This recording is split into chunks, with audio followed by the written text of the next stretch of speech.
In this video, I'll be discussing some of the changes to 529 plans as a result of the One Big Beautiful Bill Act, as well as some ways to take advantage of those changes. Welcome back. This is episode 270. This week, we're tackling 529 plans and specifically some changes that have occurred as a result of the One Big Beautiful Bill Act, as well as some ways that you can take advantage of those changes if you have a 529 account that you're contributing to for either your children or your grandchildren. But before I get into that, if you're interested in getting a plan for retirement, consider signing up for my Retirement Readiness Review on-demand course. I've put together over 7 hours of material as well as some helpful checklists so that you can plan for the ultimate retirement. And the best part, you get to go through this material at your own pace. To learn more, head over to retirewithryan.com and click on courses, then click on Retirement Readiness on Demand. Paying for an education is obviously a large expense that parents and grandparents must contend with, and it is, however, usually a worthwhile endeavor. Social Security Administration estimates that someone who has a college education earns on average about $900,000 more over their lifetime, as well as going to a trade school, whether it be plumbing, electrical, or carpentry work, can also be an excellent career as well and put you on a great path to having a great earnings capacity over your lifetime. And as a result of the One Big Beautiful Bill Act, there's been some changes to 529 plans. Now, 529 plans are really the preferred way to save for college.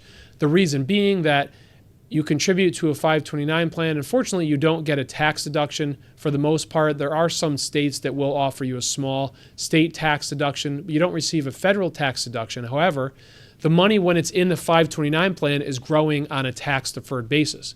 So that if you have 15, maybe 18 years, depending on when you start your child's 529 plan, you're benefiting from the compound growth that's occurring inside the 529 plan.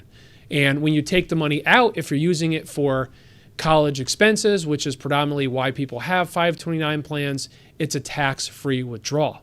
However, there are really two types of 529 plans. You have prepaid tuition plans, and these are plans where you're paying for tuition for certain states and you're locking in usually today's tuition rates so that when your child goes to school in the future, you're paying based on what rates were in the past, not in the future, because college costs have risen by a little more than 5% per year. So they're growing at a significant rate. And the other type is just a savings plan, which is what probably you usually think about when you're thinking of 529 plans. And that's just an account where you invest the money and you then choose how to use it down the road.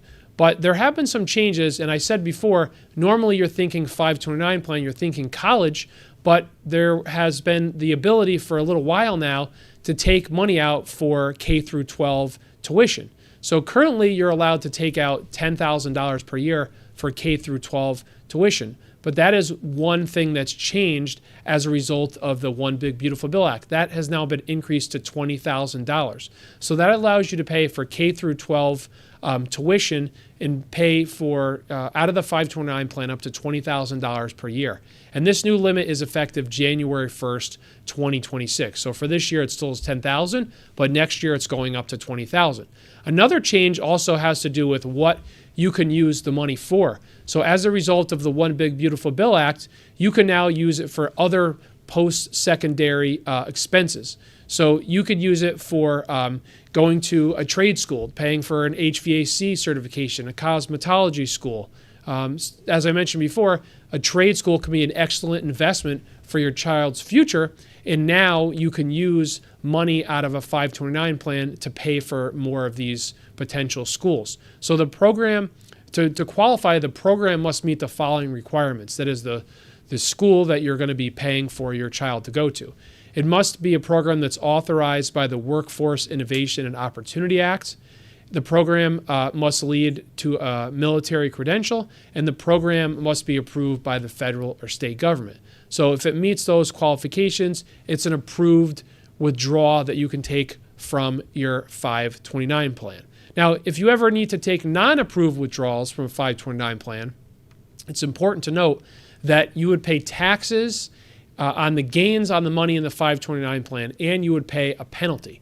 So it isn't horrible if you have to take money out of a 529 plan. It's kind of like taking money out early from a retirement account, but it's much better if you can have qualified expenses when you take the money out of the 529 plan.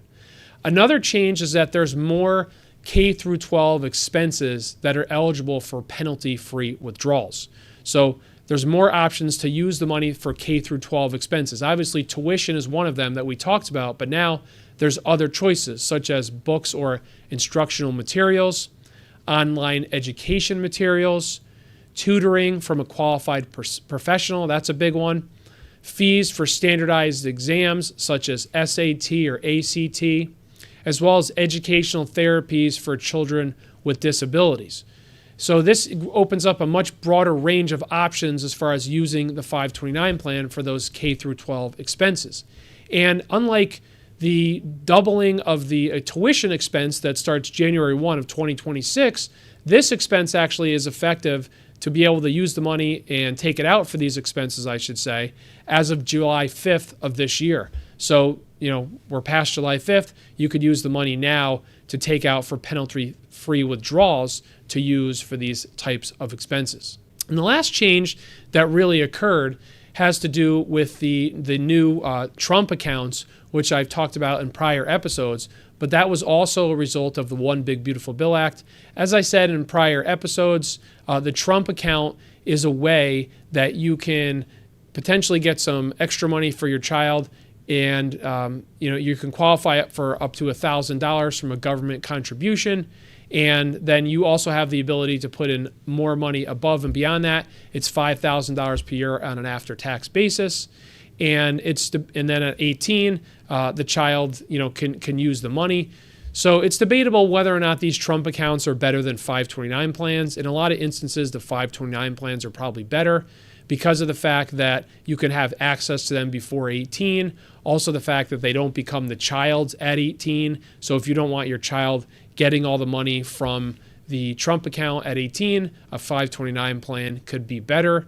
But you do have the ability of using both options, and you could potentially also get $1,000 free from the government as a result of these accounts. And with that, your child has to be born between 2025 and 2028. You set up the Trump account. It's supposed to work that the government automatically deposits the money into that. And these are still new. They're not yet available, but hopefully sometime soon we'll start to see different companies start to offer these accounts, and then you'll have some choices to make as far as what's better for you, the Trump account or continuing with the 529 plan. But one thing that's always great about 529 plans is that if you have a 529 plan that you've had at least for 15 years for a child, you also can convert some of that to a Roth IRA for your child. You can convert up to $35,000 over the child's lifetime. You are still bound by the Roth IRA contribution limits, so they're currently $7,000 a year, and so that's how much you can move over. But it's a great way to help your child get a head start on saving for retirement as it goes into their Roth account. So definitely some good changes here. And as always, I hope this episode was helpful to you. If you have a question you'd like to have considered for a future episode, head over to retirewithryan.com and click on Ask a Question. Have a great week, and I'll talk to you next Tuesday. Take care.